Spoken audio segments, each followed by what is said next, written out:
The Whitfield estate had been decorated for celebration, but Eleanor felt as though she were standing inside her own funeral. Everywhere she looked lace ribbons fluttering from porch beams, women laughing as they embroidered her wedding veil, ranch hands practicing their bows and greetings. She felt suffocated by the excitement she could not share. She moved through the halls like a ghost in satin slippers, her breath tight, her heart a trembling thing in her chest. Tomorrow she would be marrying Count Alessandro de Very, a polished European aristocrat brought to America by opportunity and hunger for land, for status, for an empire. Everyone in town whispered about how fortunate she was. A count, imagine. A man of education and wealth, a symbol of culture from faraway lands. But no one noticed her shaking hands. No one saw the dread crawling up her spine. Eleanor had been raised to obey, to smile, to be gracious and soft-voiced, the perfect daughter of a powerful ranch baron. She had learned how to keep secrets behind pleasant expressions. But even she could not hide the truth from herself now. She didn't want this marriage. Something inside her recoiled whenever the Count touched her hand. His compliments felt cold, rehearsed.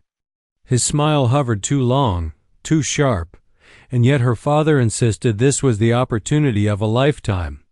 The union would merge land, wealth, bloodlines. A man like de Very makes a woman respectable, he said. You'll learn to admire him. Admire him? Eleanor thought bitterly as she pressed her palms against her window frame and looked out across the sprawling ranch. She could admire the wild horses galloping beyond the distant ridges. She could admire the hawks drifting over the canyon. But a man who looked at her like she was property? A man who spoke to her father more than to her?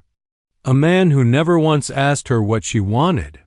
She could not admire that late afternoon light spilled across her room in dusty gold. The bustle of wedding preparations drifted faintly from outside carpenters hammering up decorative arches, cooks shouting for more flour, guests arriving in polished carriages. Everyone was celebrating the promise of tomorrow. Everyone except her. Her throat tightened. She needed to breathe. She needed space, the kind of open sky she could never find inside these suffocating walls. She grabbed her riding cloak, ignoring the soft gasps of the maids when she strode through the hall with hurried steps. Miss Eleanor, your father said you mustn't, but she was already gone. Within minutes she was saddling her mare, a dapple gray beauty with a restless spirit that matched her own. Eleanor whispered, just for an hour. Just to feel like myself again. The moment her horse's hooves hit the open trail, her lungs expanded. Wind tangled in her hair. The sky stretched endlessly above her, so wide she felt she could fall into it. She rode past the cottonwoods, the riverbanks, the familiar pastures, and kept going. Further than she had permission to go. Further than she had ever dared. Somewhere deep inside. She wanted to cross a boundary, any boundary. She didn't realize how far she'd ridden until she saw the marks on the ground. Apache territory. Her father had always warned her, do not cross there.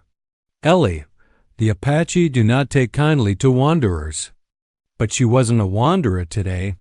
She was a woman running from her own wedding. She told herself she'd turn back in a moment. Just one more breath of freedom. One more stolen second before her life belonged entirely to someone else. Then she heard the sound, a soft whistle, a rustle in the brush, a sudden shift in the air, like the land itself was holding its breath. Eleanor's mare halted. Before she could blink, a circle of riders emerged from the trees, silent, swift, disciplined. Their faces painted in patterns she recognized only from whispered stories. And at their center sat a man whose presence stole all the air from her.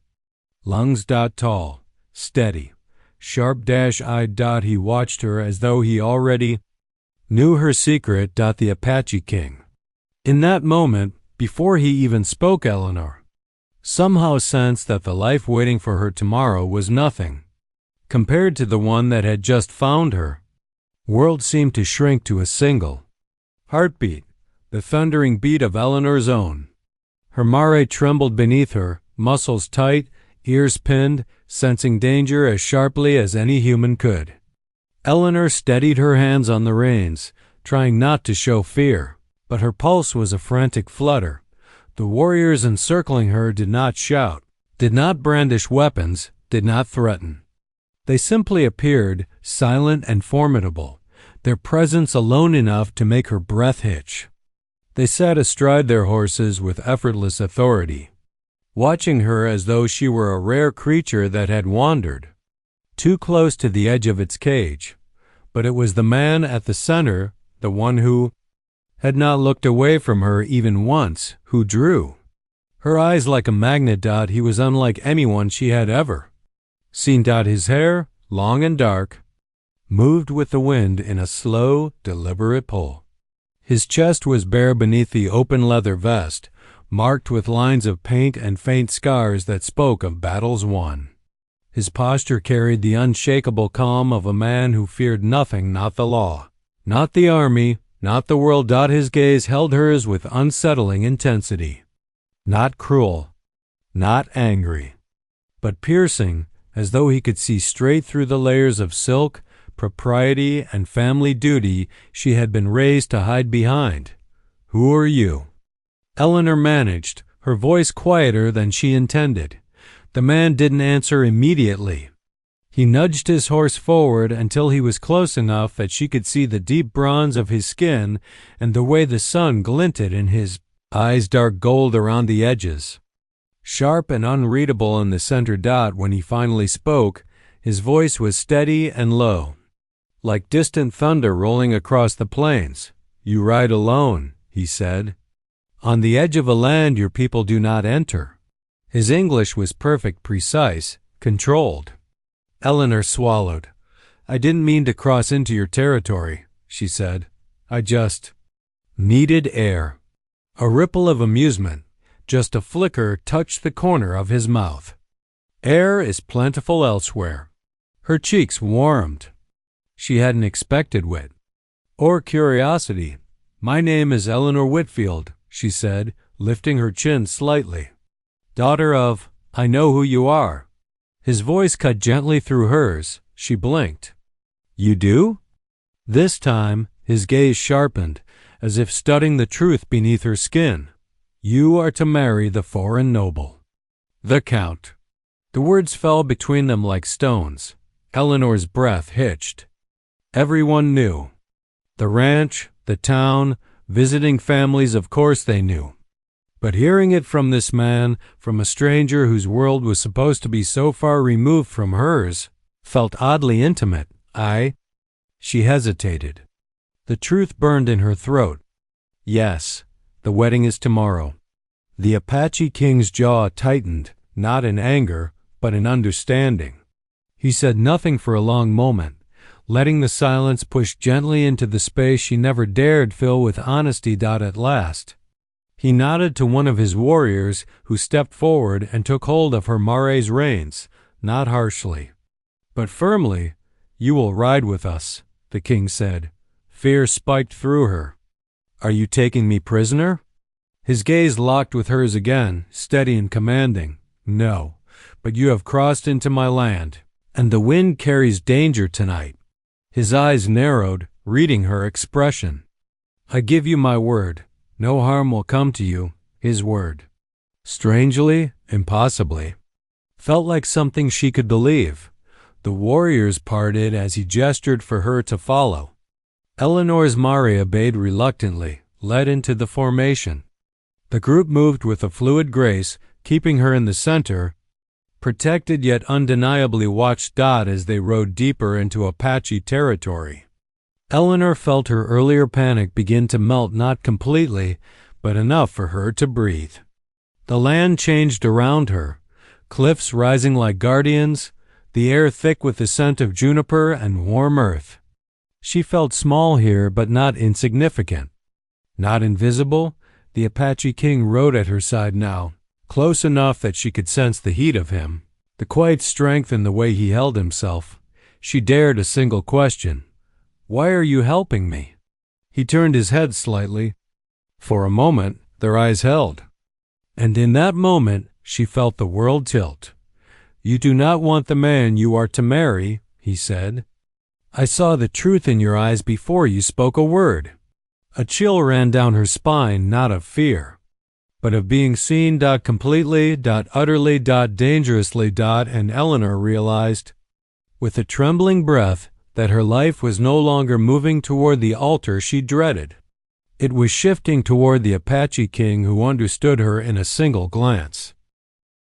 Eleanor had expected many things from the Apache king's silence, interrogation, perhaps even accusation.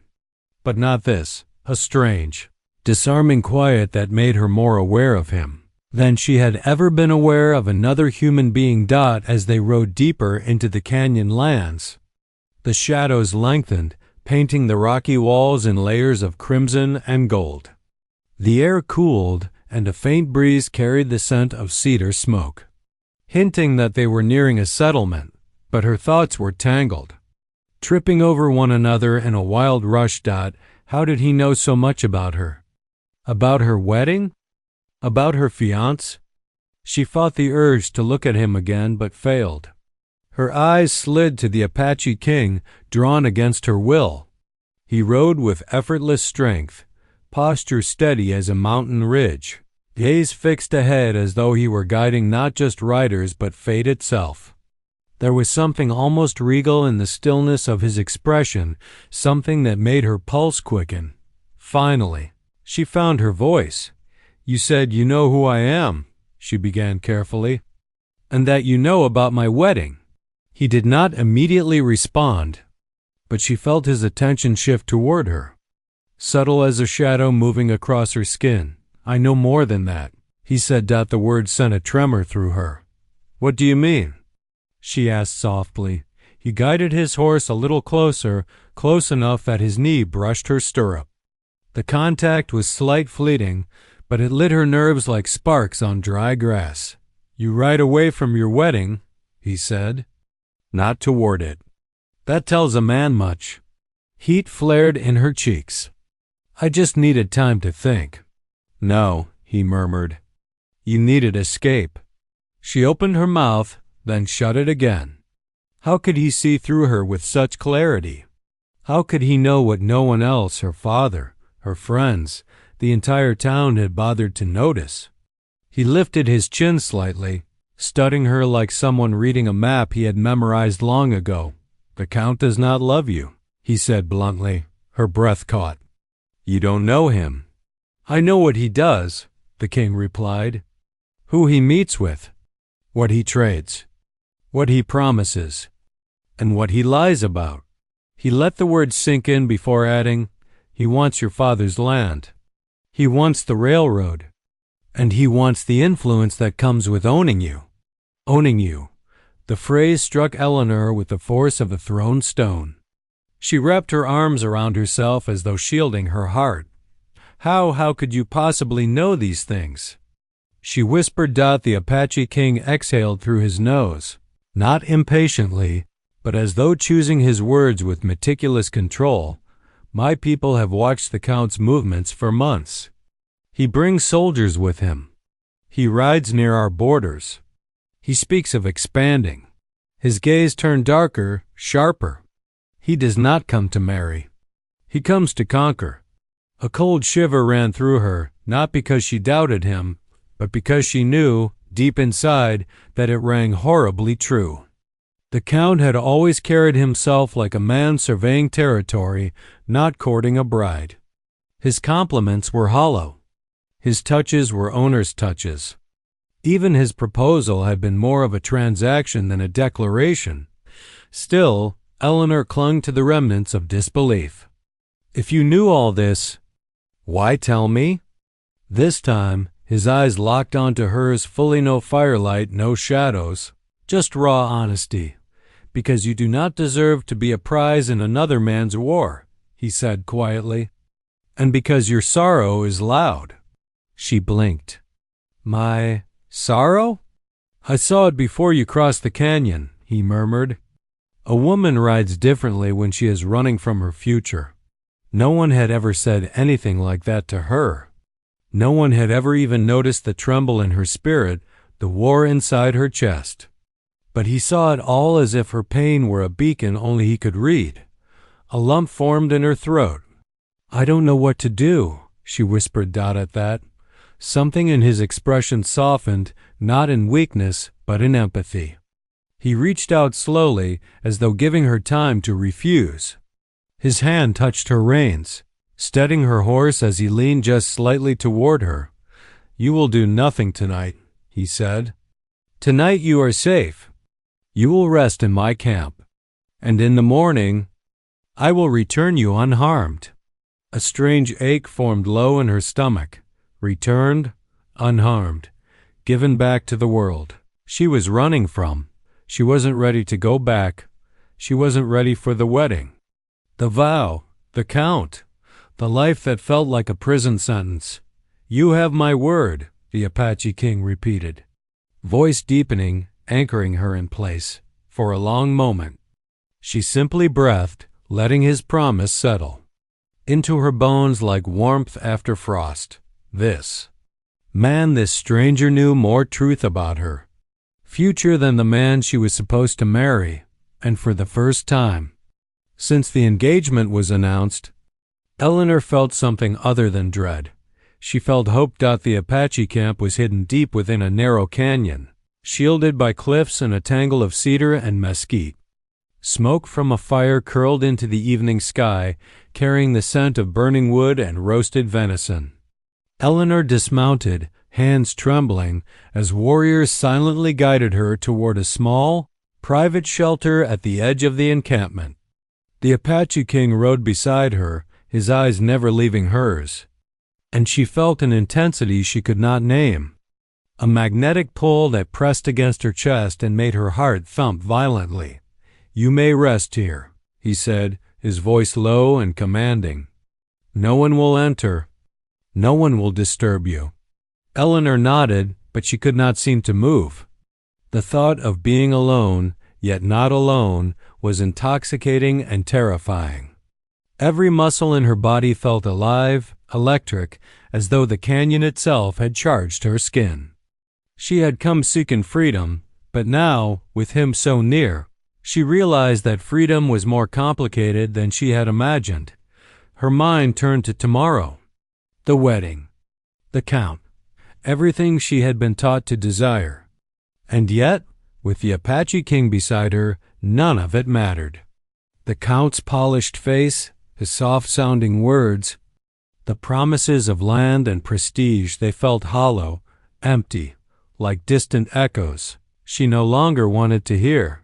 He watched her closely, studying her expression, and Eleanor suddenly felt herself trembling in a way she had never allowed.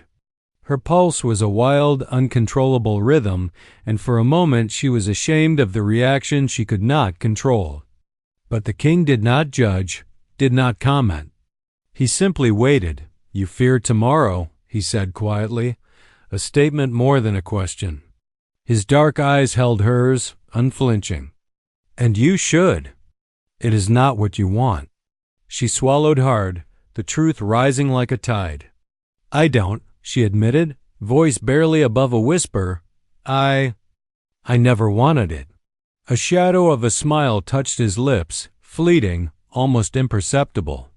He leaned closer, just slightly, the firelight catching the sharp planes of his face. "Then tonight," he murmured, "you are mine."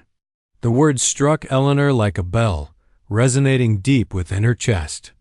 Not with threat, not with ownership, but with an unspoken promise of protection, of understanding, of desire freely given and accepted. Her knees weakened as her breath caught in her throat. She did not know how to respond. Yet a part of her long buried beneath obedience, propriety, and fear knew exactly what she wanted. Her hands trembled as he reached for hers, and the warmth of his touch made the cold night air irrelevant. He guided her closer to the fire, and Eleanor's heart raced not from fear, but from a thrill she had never experienced. His presence was commanding, undeniable, yet gentle in a way that seemed impossible. It was as if he could see every fear and every longing inside her and still chose to meet it with strength and care. She began, but words failed her. They always did when she was near him. "Do not speak," he said softly. "Let me see you as you are, without pretense." And in that moment, Eleanor let herself feel, let herself surrender to the strange, consuming force of attraction, respect, and trust. The tension between them was palpable, like the charged air before a storm. Every glance, every brush of skin, every unspoken understanding made her pulse thunder louder. For the first time in her life, she felt seen not as a daughter, not as a pawn, not as an object of arrangement, but as a woman with her own fire, her own heart, her own claim to desire. The night stretched on, cloaked in shadow and the whisper of wind through the canyon. She sat near the fire, wrapped in a blanket he offered, feeling the steady rhythm of his presence beside her. Words were unnecessary.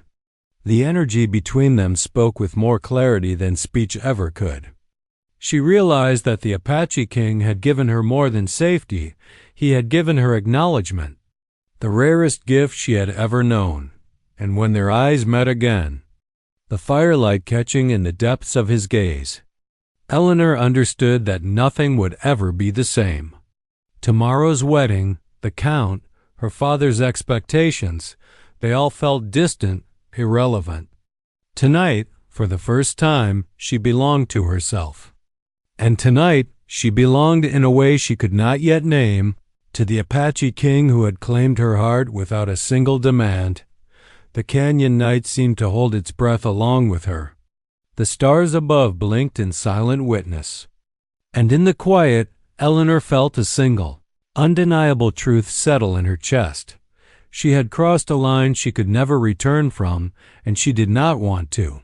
She was his, in all the ways that mattered. Not possession, not fear, but desire, trust, connection, and the fire between them, wild and unrelenting, promised that nothing could ever extinguish it. The first pale light of dawn seeped into the canyon, painting the cliffs in soft washes of pink and gold. The night had been endless and electric, a moment suspended outside of time. Yet now reality crept back in like a shadow across Eleanor's chest. She stirred beneath the blanket he had wrapped around her the night before, her heart still pounding with the memory of his closeness, the warmth of his hands, and the intensity of his gaze. The Apache king had promised safety, and he had kept that promise. But the dawn brought a stark reminder.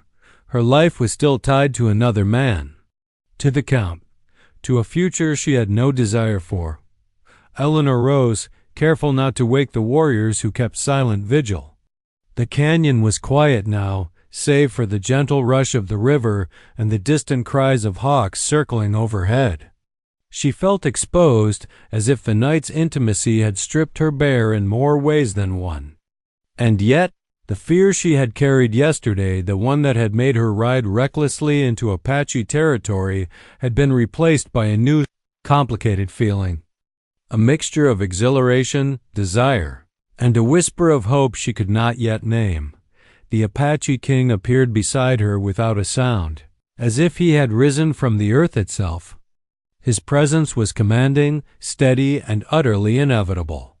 He did not speak immediately, allowing the weight of the morning to settle over them both. Eleanor felt the lingering heat of the night between them, a reminder that nothing could be undone, and perhaps nothing should be. "You will return to your world," he said finally, his voice low, steady, and filled with a strange tenderness. "The Count waits. Your obligations do not end simply because you have escaped for one night." Eleanor looked down, ashamed. "I can't go back," she whispered. "I can't marry him." Her voice broke, unable to articulate the fear and longing twisting inside her.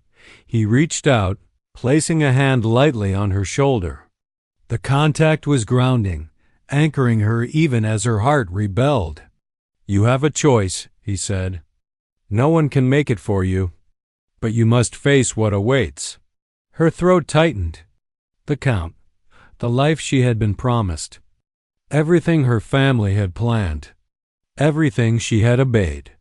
And yet, the night with him, the Apache King had awakened something she could no longer ignore: desire, freedom, the possibility of a life chosen for herself. She shook her head, torn. "If I refuse him, if I escape, I'll bring dishonor. My father, he'll never forgive me." He studied her face with piercing intensity. "Your father will forgive nothing that he does not control. But you must live for yourself, not for your father, not for a foreign title, not for the Count." The weight of his words pressed into her chest like a physical force. Eleanor realized then that she had been living for everyone else her entire life, obedient, silent, unseen. And in one night, this man had shattered all of that with the simple truth that she was allowed to desire, allowed to choose, allowed to live. The sound of distant hooves broke her reverie. She stiffened, fearing the arrival of soldiers or worse, the Count himself. But it was only the camp stirring, the warriors preparing for the day. Leaving her once again with the man who had claimed her heart, without a single demand, he handed her a small bundle, fresh clothes, food for the road. "You must go back now," he said. "I will see that you are safe." Eleanor took the bundle, her hands shaking. Her eyes met his, and for a moment neither spoke. Words were inadequate for the depth of what had transpired between them. And yet, in that gaze, Eleanor understood a truth more profound than fear or duty. She could no longer return to the woman she had been before this night. She had glimpsed her own desire, her own power, and the possibility of a life she could claim for herself died as the sun climbed higher. She mounted her mare once more. The Apache King stood close, watching, as if he were both her protector and her tether to a world she had only just begun to understand. She felt the ache of leaving him behind, even as she knew she must face the Count, the wedding, the consequences of her choices. And yet, somewhere deep inside, a spark had been lit, a spark that would not be extinguished. For the first time, Eleanor realized that her future was not something that could be dictated by contracts, titles, or social expectation. It was something she could claim, something she could fight for, something that, perhaps, she would share with the man who had seen her for who she truly was, and desired her entirely, without compromise. As she rode away from the canyon, the wind on her face and the weight of his gaze still on her, Eleanor knew one immutable truth: nothing would ever be the same. The night with the Apache King had changed her, and that change would shape the rest of her life, whether in defiance of the Count, in rebellion against her father, or in pursuit of a love that was as fierce and untamed as the canyon winds themselves. Eleanor returned to her father's estate under the pretense of obedience, but her mind was a storm of conflicting emotions. Her heart still belonged to the Apache King, the man who had seen her, who had held her, who had awakened desires she had never dared to name. Yet she was bound by social expectation, by the Count's looming presence, and by the rigid walls of her father's world. The familiar halls now felt suffocating, the air thick with perfumed lies and polite conversation. The Count, ever composed, greeted her with a smile that failed to reach his eyes. Eleanor noticed the subtle shift in his demeanor, the way his gaze lingered on her not with tenderness, but with calculation. She felt a chill creep up her spine, a sensation that warned her of danger hidden beneath charm. "My dear Eleanor," he said, voice smooth as silk, "you must be weary from your ride. Allow me to offer you comfort." Her pulse quickened not from desire, but from dread. She recognized the predatory precision in his movements. The Count's interest had never been in her heart. It had always been in her inheritance, her family's land, and the influence her name carried. Now, the true extent of his ambition was becoming clear. That evening, she overheard him in conversation with one of his men, a low murmur meant to remain secret. But Eleanor, ever attentive, caught the words. "The ranch," the Count whispered, "must be mine. The girl will comply or the family will suffer. I will not be denied. If she refuses, we will proceed with measures to ensure she cannot interfere." A cold dread settled over her. Measures, threats, coercion, her marriage, which had seemed a mere social arrangement, was in fact a carefully orchestrated plan to seize everything her family owned and to bind her. To a life of control and fear, Eleanor felt the walls close in. She could no longer remain passive. The Count was dangerous, and the men who followed him were loyal only to power and wealth. She had glimpsed the man behind the mask, charming, polished, and utterly ruthless. And she knew, with terrifying certainty, that her life and the life of everyone she loved was at stake. That night, she paced her room, the moonlight streaming through the curtains in cold silver bars. She thought of the Apache king, the man who had held her close in the canyon, who had promised safety, who had spoken truth she had never been able to voice aloud. If anyone could help her now, it was him. He had seen through deceit and danger before, had navigated treacherous paths, and possessed the skill and courage to protect her. Her decision solidified in the quiet of the night. She could not marry the Count. She could not surrender herself to a life where her will, her body, and her future would be bought and sold. She would act, even if it meant defying her father, defying society, and fleeing from the only world she had ever known. The thought of escape brought a rush of adrenaline, mixed with fear. She knew the path would be perilous. The Count would pursue her, his wealth and influence giving him resources she could scarcely imagine. But the memory of the Apache king's steady gaze, his protective presence, and the fire in his voice gave her courage. He had promised safety, and now, more than ever, she needed that promise to be fulfilled. As dawn approached, Eleanor gathered what little she could carry: clothes, food, and a small keepsake from her childhood, something to remind her of who she was beyond wealth, titles, and duty. She paused for a final glance at the ornate halls that had imprisoned her in silence and compliance for so long. A mix of sorrow and relief washed over her. She was leaving behind everything she had ever known. Yet she felt the faint stirrings of freedom for the first time, steeling herself. Eleanor stepped into the early morning mist, the chill biting at her skin. Somewhere beyond the horizon, beyond the prairies and ridges, she knew the Apache king waited. He was the only man who could offer her not only protection, but understanding, desire, and the promise of a life chosen by her own heart. And as the sun crested the hills, casting long shadows across the land she had loved and feared in equal measure, Eleanor realized that the next choice she made would define the rest of her life. It was no longer a question of duty or decorum. It was a matter of survival, of freedom, and of the love that had claimed her heart in a single, unforgettable night. She mounted her horse, determination setting her jaw. The Count's plan would not succeed. Her life and her heart would no longer be his to command. The wind blew hot and dry across the open plains as Eleanor rode, her heart thrumming with fear and anticipation. Every sound, the crack of a twig underfoot, the distant whinny of a horse made her pulse quicken. She was no longer the obedient daughter who had surrendered to expectation. She was a woman on the run, carrying a heart full of desire and a mind brimming with strategy. And she knew, instinctively, that the only man who could protect her now was the Apache king who had claimed her in the canyon the night before. Kadeh. The Apache king waited atop a ridge, his silhouette sharp against the fading light of dusk.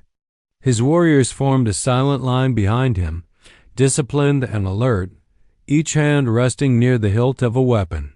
eyes scanning the horizon for threats. Eleanor's breath caught not from fear alone, but from the sight of him, commanding and unyielding. A force of nature and human formed out as she approached.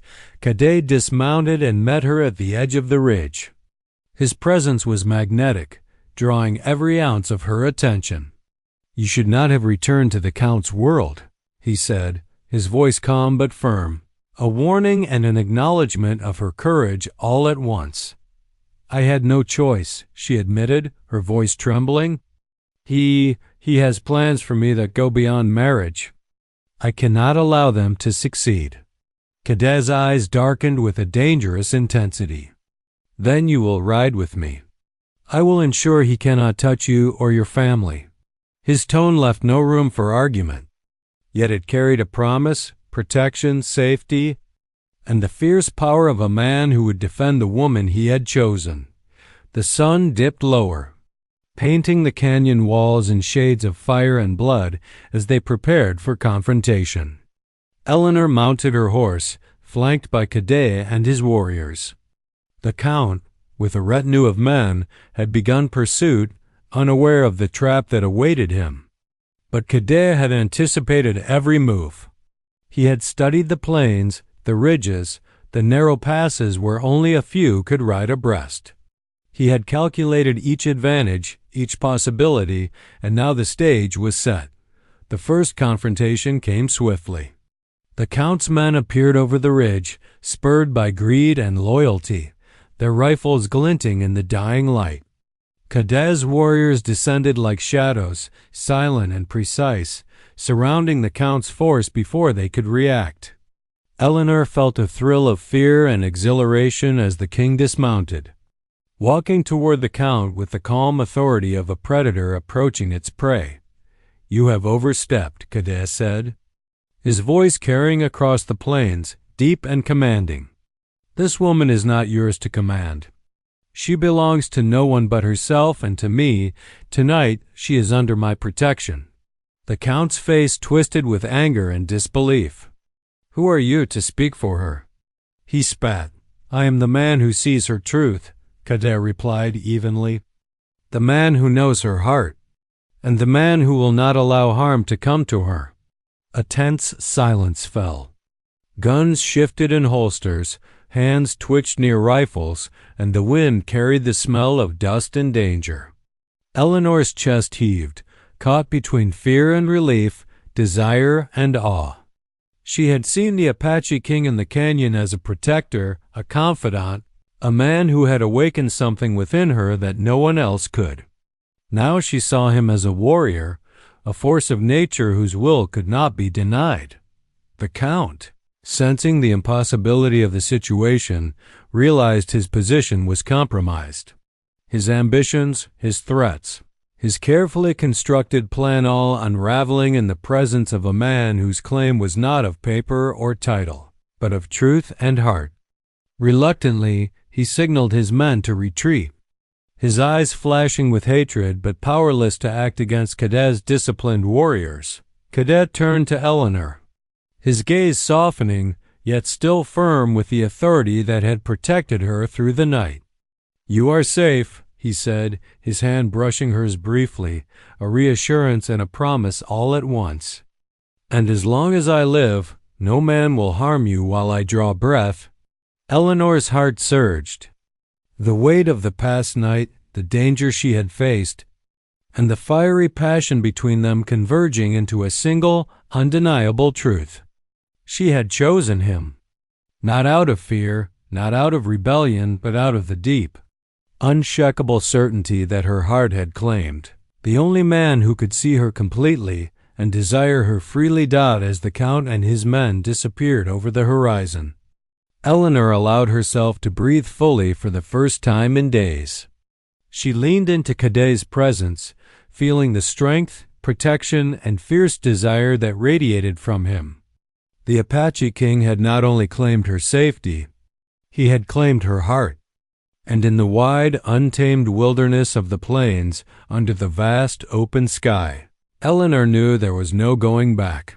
Her destiny was no longer bound by expectation. It was bound by love, courage, and the man who had shown her the power of claiming one's own life. The sun rose slowly over the canyon, casting warm golden light across the ridges and plains as if blessing a new beginning. Eleanor sat astride her mare, feeling the gentle sway of the animal beneath her and the steady presence of Cowboy, the Apache king, at her side. The events of the past days, her desperate flight, the night of fire and desire, the confrontation with the Count had left her both exhausted and exhilarated. She was no longer the obedient daughter of a wealthy rancher, no longer the pawn in a political and economic game she had never consented to play. She was herself, fully, fiercely, unapologetically. The Whitfield estate lay behind her, distant but not forgotten. Her father, though initially furious at her disobedience, had been swayed by the undeniable proof of the Count's treachery. Eleanor had returned briefly to ensure the safety of her family and their land, revealing the Count's schemes to seize their ranch and influence. The confrontation had been tense. Her father's pride battled against his relief. But in the end, he had given her blessing not out of understanding, but out of recognition that she had chosen a path he could not control. Cowboy's hand found hers, a firm yet gentle grip that grounded her. She felt the familiar warmth, the certainty that had drawn her to him from the very first moment she had seen him in the canyon. "You have seen the truth of men," he said quietly, "and you have chosen wisely." Eleanor's heart surged. It was not the words alone, but the weight behind them, the protection, the respect, and the shared understanding that spoke louder than anything she had ever known. She looked up at him, her eyes reflecting the morning light, and realized how irrevocably her life had changed. She had known desire before, but never like this, never a desire so entwined with safety, respect, and the promise of partnership. They rode in silence for a time, the canyon stretching endlessly before them. The Apache warriors who had protected her through the confrontation now formed a respectful escort, their presence both comforting and solemn. Each man knew the importance of the claim Cowboy had made, not just for Eleanor's safety, but for her heart. Finally, they reached a secluded plateau overlooking a wide river, the water sparkling under the sun. Cowboy dismounted first, offering his hand to Eleanor. She stepped down from her mare and allowed him to guide her to the edge of the plateau. Here, away from the expectations and obligations of the world she had fled, she felt a freedom unlike any she had ever known. Cowboy turned to her, his eyes soft but unyielding, his presence a mix of strength and intimacy that took her breath away. "No man will ever control you again," he said, "and you will choose your path with your heart, not out of obligation or fear." Tears prickled her eyes, not of sadness, but of release and joy. She had feared this moment for so long, the day when she would be truly free, but now it had arrived. Her past, with its rigid rules and empty promises, was behind her. Ahead lay a life chosen not for her, but by her. Alongside the man who had claimed her heart the night she had fled, Eleanor stepped closer, letting her fingers brush against his. The touch sent a shiver through her, but this time it was a shiver of anticipation, desire, and certainty. "I belong to you," she whispered, the words carrying all the conviction she felt in her heart. "And not by obligation, by choice." Cowboy's hand closed around hers, firm and protective, yet tender. "And I will honor that choice every day," he said, "as your protector, as your partner, as the man who loves you freely, without condition." The Apache king reached for a blanket, draping it over her shoulders, a symbol of unity, warmth, and the life they would now share. Eleanor felt the weight of it not as a burden, but as a promise, the promise that she would be safe, cherished, and free to live fully as the morning sun climbed higher. Illuminating the canyon in brilliant gold, Eleanor knew the future was hers to shape. The Count and his ambitions were gone, powerless against the man who had seen her truth and claimed her heart. Her father, though distant in approval, had been reminded that love and freedom were not bound by titles or contracts. And Eleanor herself, she had discovered the depth of her own courage, the power of her own will, and the boundless potential of a love that was as fierce, untamed, and enduring as the canyon winds. Hand in hand, Eleanor and Cadet rode forward, leaving behind the shadows of obligation, fear, and deceit. Ahead lay a life forged by choice, passion, and the unbreakable bond between a woman who had finally found her voice and the Apache king, who had claimed her heart not by force, but by seeing her entirely and desiring her completely. And in that moment, beneath the endless sky and across the wild, untamed plains, Eleanor felt it fully. She was finally home.